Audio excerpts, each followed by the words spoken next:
makes the world go round. See all the love around you. Somebody loves you now. High in some silent sky, love sings a silver song, making the earth whirl softly. Love makes the world go round.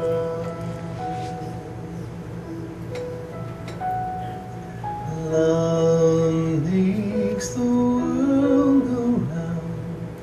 Love makes the world go round. See all the love around you. Somebody loves you now. High in some silent sky, love sings a silver song, making the earth whirl softly. Love makes the world go round. Love makes the world go round.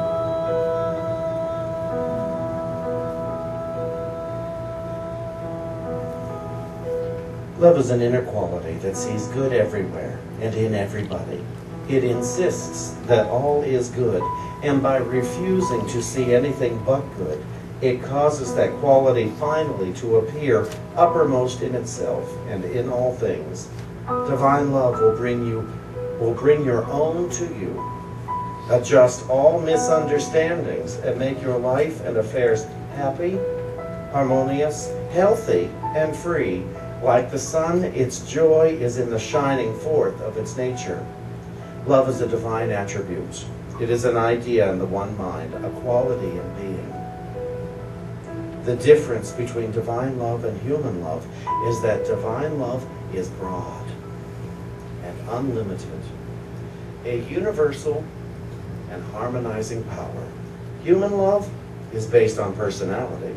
When man expresses divine love in limited ways, he makes a separation in consciousness, and his expression of love is personal instead of universal. When love is established in the consciousness, it will draw to us all that we require to make us happy and contented, all that really belongs to us.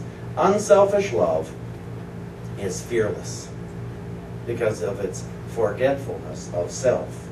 A sense of oneness is a natural product of love. It is accompanied by a consciousness of security. This week's topic is say yes to love. Say yes to love. Love is, and love is always going to be, but let's say yes to it in our conscious mind. Let's say yes to it in every aspect of our lives, despite the circumstances that we see going on that we have thoughts about. Because that's all it is. Let's face it, I see something going on, I have a thought about it. And I either like it or I don't. As I like to say, I don't know much about life, but I know what I like. You know? And I'm getting clearer and clearer what I don't like. Unfortunately, it seems that the stuff I don't like often takes more precedence in my mind than the stuff that I do. I start to think more about what's wrong in the world than what's right. And when that happens, I'm blinded to the love that is. I start missing out on the love that is. And when I came into Unity, I was so excited to hear about the love that is. My teachers back then didn't tell me about the problems. They didn't tell me you should be afraid, so come to us. They told me that there is great stuff within you. There is great stuff in God. There is great stuff in every human being and in every circumstance. And it's available to you. And all you have to do is be willing to experience it. Well, that was a big relief. It didn't tell me there was bad stuff that I had to deal with. My teachers didn't tell me, oh, there's this terrible stuff, there's going to be storms, there's going to be stuff you're going to have to weather, and you'll get through that, but there'll be a payoff at the end. They told me I could have the payoff during. That in every argument there's a great payoff while it's happening, because you're getting the mirror all the time. That whether you see abundance or lack, there's a great payoff of love within it. Because all you're seeing is stuff, or all you're perceiving is an absence of stuff. Lee, I'm getting a little high-end feedback. And so to just grasp that freedom is now. Because love is now. And love is not based on conditions. Love is totally unconditional. What a relief. I don't have to be a better person. Or even better, I don't have to have a better past to be worthy of the love that is right now. I can accept the love that is right here, right now, just as I happen to be. But if I insist on keeping an old story, I'm not going to see it. I'm not going to experience it. If I insist, it's like the woman on the phone the other night. Yeah, but there's live wires. Yeah, but my children have to go through them. Yeah, but they should have fixed it by now. Yeah, but they should have done that. And it's like, well, love your misery. If that's what you want, go ahead and love it. But I'm not going to participate in it. So I told you about my friend Joy. Several years ago, I went out to lunch with her after a Unity class, lunchtime class in the city. And we sat down, and I was going on about whatever was wrong in the world, or whoever was wrong in the world. And she just ate her lunch.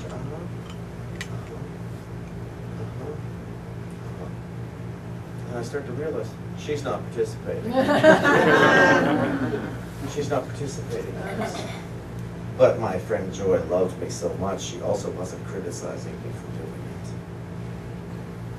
And I thought, oh, there's true love in the world for me. Look what I've manifested now. I didn't get somebody to spout affirmations at me. Or tell me I should be afraid for talking like this. But it was like playing Monopoly with somebody who won't roll the dice. It's like, okay, come on. Yeah, I own Boardwalk, big deal. If you won't roll the dice and land on my Boardwalk, then it's no fun to own Boardwalk. But I got to see that I was so loved by my friend. And thus, if I'm loved by my friend, I am obviously loved by the universe. I have obviously accepted love into my life that I didn't even realize I was doing by her just simply not playing that game with me. That was such a generous thing to do. She didn't shame me. She didn't scold me. That doesn't mean I didn't feel shame. Doesn't mean I didn't feel scolded. I was embarrassed. Because what she mirrored back to me so beautifully is I was behaving as I am not.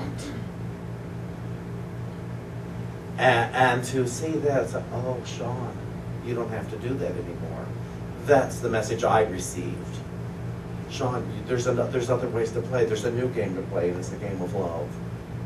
And it's the game, and often I forget. And I find playmates who will roll the dice. I can find lots of playmates. As the nice minister, I can still find lots of playmates who will roll the dice with me and reaffirm my misery. But every now and then I find that one who won't. And they're not sitting in judgment. They're just not going to play. I say, oh, that is so loving of you.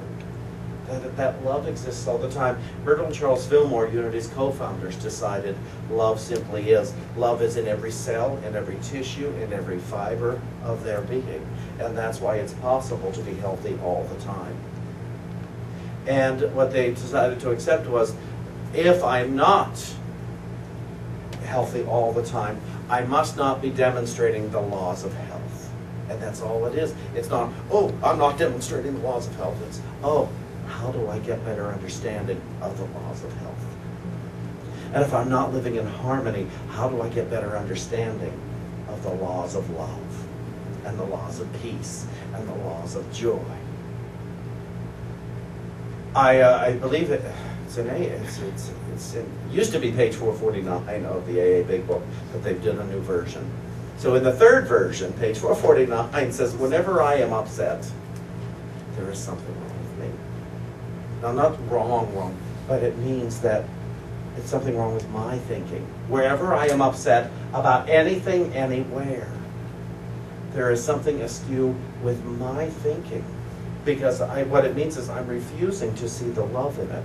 Now, that doesn't mean you get upset and say, oh, what's wrong with me that I'm not seeing the love? That's just abusive. That's maintaining the abuse. And that's why I love what David teaches. You can have all the sensations. You can feel it anywhere in your body. Go ahead. See, making up the story about it is that it shouldn't be this way, and it's bad, and it's all this. That's avoiding how I feel. We have thought that was a way of expressing how we feel. It isn't. There are no words to honestly express how we feel. One of my favorite lines is, we make up words to describe because we don't know how to spell. Because that's what it is. That's the feeling. And I'm not sure if it's all vowels, partly consonants. I'm not sure how to spell that. But it's that. And I will call that you're wrong. I will call that you did this, this, and this. I will call this I'm abused.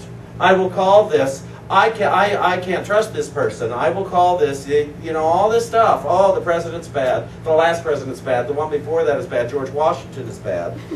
Let's go. The king was bad. Let's go all the way back. The doggone Adam and Eve. They hadn't done that, my mother wouldn't have treated me this way. The whole lineage, all the way up. Rather than, Spirit, show me the love.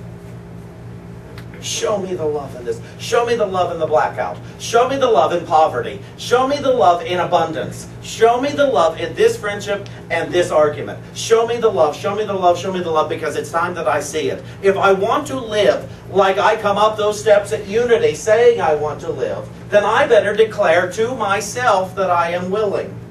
Let's get real clear on something. When you pray, what you're actually doing is not trying to convince God to give you what you want. What you're trying to do is convince yourself to give you what you want.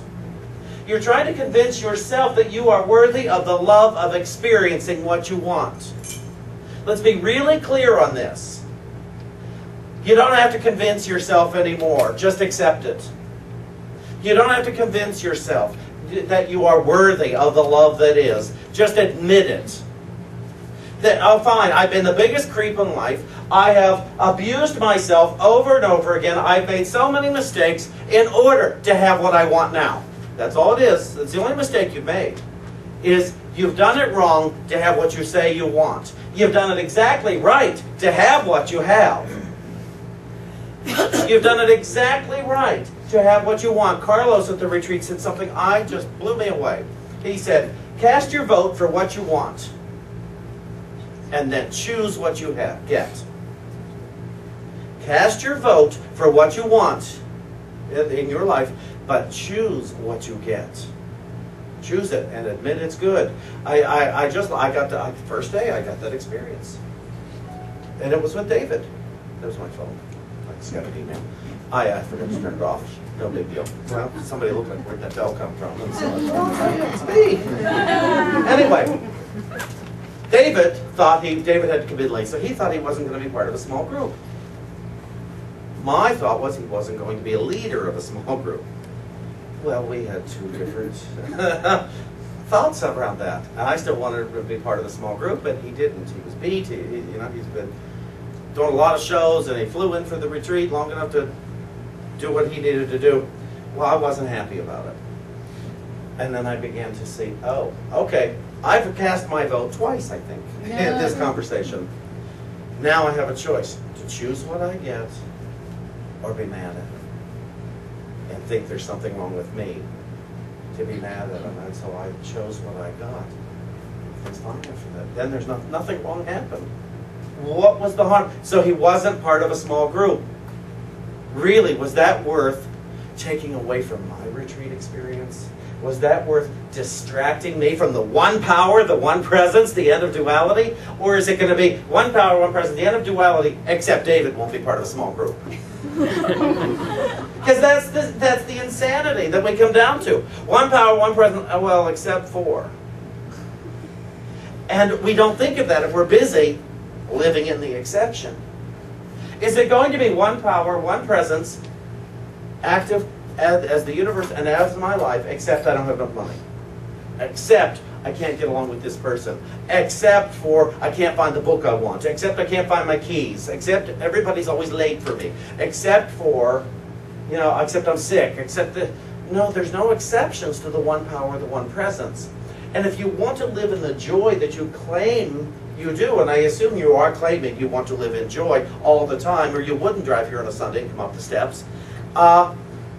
If you do want that, then you're going to have to start to love what is and stop telling the universe what it is, but start listening to what it is.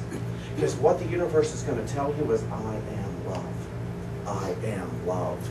I am love. I am love. And I can't be anything else. I am love. I am love. Sorry, and love might even say, I'm sorry that it's not, that love doesn't mean you will have power all the time. Love doesn't mean that you will have money all the time. Love doesn't mean all that. But I am love. And if you look and see me, love, you will be at peace all the time. You will have an internal nature of joy all the time. You will have a confident sense of abundance all the time. That's what I like about love. That's what I love about love. Is it's possible to experience it in my conscious mind all the time. They promised me this when I walked in the doors of unity, and I believed them. So many promises were made to me when I walked into unity, and others had been practicing it for a long time to keep proving the principles. Now, what my teacher said to me, right down to Charles Fillmore, said, here's the thing. Unless you personally are experiencing it, it's just a theory. Until you personally experience it, it's just a theory. But for me, it is not a theory. I am experiencing it. I am experiencing it. And so I looked for the people who were experiencing it all the time. And they have a term, stick with the winners. And that doesn't mean others are losers. The winners are made of the people who want it. They want the promises, and so they're doing what they need to do to experiencing the promises. So I sought those people out. And in unity, I sought those people out. Okay, what are you doing? What are you thinking? What are your concepts about this? To do this, and what have been the results? You find those people. You find the people, the practitioners. The ones who are applying it practically to their everyday lives. Not the ones who are reading the books, and because they're reading the books, think they're doing it. That's nice, and it's important to read the books. But let's not pretend that reading the book is practicing it and demonstrating it in your daily life. The books are great. I love the books. I read the books. But reading a Charles Fillmore book is not practicing what Charles Fillmore is talking about. Reading the Bible is not practicing what Jesus instructed us to do. Following the instructions and finding out for ourselves. We are called spiritual scientists. That's why they called it Christian Science at the beginning. Before Mary Baker Eddy developed Christian, claimed the name, all of New Thought was called Christian Science. Because we are scientists. We are experimenting with our spirituality, with the Christ teachings. Not the Christian teachings, the Christ teachings. There's a difference. The Christ teachings say, love God. The Christ teachings say, love yourself. The Christ teachings say, love your neighbor. Those are 3 simple commandments. to apply, to practice if you want this. Pick up your pallet and walk. Go forth and sin no more, which means think no more error thoughts. This is the love that is. In a statement, pick up your pallet and walk means the power is within you. You don't need an angel to get you down. You don't need a servant to get you to the water, the healing water. The power of wholeness and wellness is within you. It is within you. I promise you that there are no sacrifices to living well. There are no true sacrifices to living as a healthy and whole human being. Some of us have stayed in relationships that we don't want to be in because we think, if I let this go, I'll be all alone. If I let go of a relationship that doesn't work, that I'm constantly feeling compromised in, then I'll be all alone. I promise you that's not the case. You will have a sense of confidence as you allow it to build, as you allow yourself to see the love that is, as you begin to look in the mirror and say, oh my gosh, I am able to be loved in the way I want to be loved. I am able to be at peace in the way I want to be at peace. I am able to be joyful the way I want to be joyful. I am able to be abundant the way I want to be abundant. And I'm not dependent on any conditions. Suddenly, I'm a part of the party. It was a prayer of mine several years ago. I was going to a big event, and I had a tuxedo on, and I was afraid because I knew how I was always so afraid. What are they going to think of me? And I looked in the mirror and I said, God, I'm willing to be part of the party. And I had a great night. I danced. I didn't care who was looking. I just didn't. I laughed. People were drawn to me. Because I wasn't insisting on being separate. I was insisting on being part of the love that is. On being part of the party. On being part of the party. There is divine love. Won't you please say yes to it? There is divine love. Won't you please say yes to it? There is divine love. Won't you please say yes to life?